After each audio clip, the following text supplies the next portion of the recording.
So kenapa aku start content?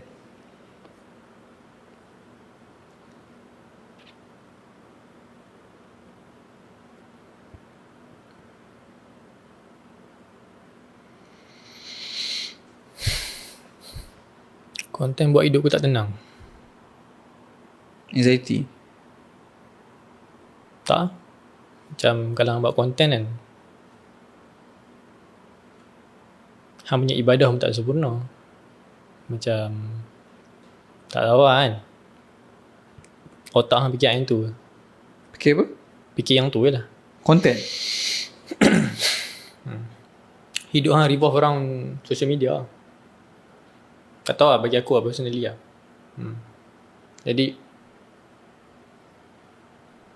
cuba untuk kurangkan lah.